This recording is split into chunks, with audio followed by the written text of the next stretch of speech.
Sir 2024 का election आ चुका है और चुनाव आयोग की जानिब से कल जैसे रिजिग्नेशन दिया गया, आप इसको क्या सोचते हैं?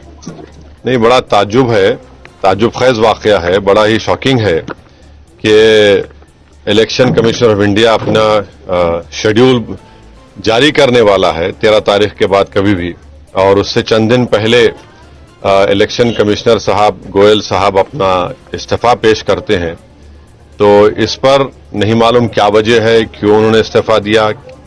और हमने मजलिस ने शुरू में ही हमने पार्लियामेंट में जब बिल लाया गया था चीफ इलेक्शन कमिश्नर के अपॉइंटमेंट का और इलेक्शन कमिश्नर का अपॉइंटमेंट का, मैंने खुलकर कहा था कि ये गलत तरीके से सुप्रीम कोर्ट के एक फैसले के खिलाफ जाकर हुकूमत चीफ इलेक्शन कमिश्नर और इलेक्शन कमिश्नर को अपॉइंट कर रही है। यानी एक तो प्राइम मिनिस्टर होंगे उसमें, और दूसरी कमेटी के मेंबर होंगे एक मिनिस्टर, और तीसरे जो है लीडर ऑपोजिशन होंगे। तो यानी आप दो हुकूमत की तरफ जब होंगे तो जाहिर हुकूमत अपने ही पसंद के लोगों को वहां पर इलेक्शन कमिश्नर और चीफ इलेक्शन कमिश्नर बनाएगी। जो सर्च कमेटी है, सर्च कमेटी में भी पूरा मेंबर ज्यादा हुकूमत के हैं। तो ये बड़ा ही गलत कानून उन्होंने पास किया है मोदी हुकूमत ने, चीफ इलेक्शन कमिश्नर और इलेक्शन कमिश्नर्स का अपॉइंटमेंट जो किया जा रहा है, जो सुप्रीम कोर्ट के हालिया फैसले के खिलाफ है।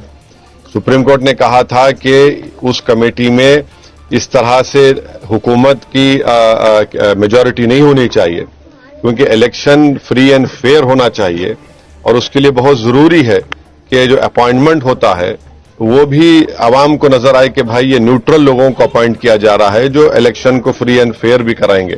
तो खैर मोदी हुकूमत अपने गुरूर और तकब्बुर के हमेशा मुजाहरे करती आ रही है, और उनके पास 300 MP हैं, तो वो समझ रहे हैं कि वो सुप्रीम कोर्ट के फैसले के खिलाफ जाएंगे, मनमानी करेंगे। तो ये जो कानून पास किया गलत है।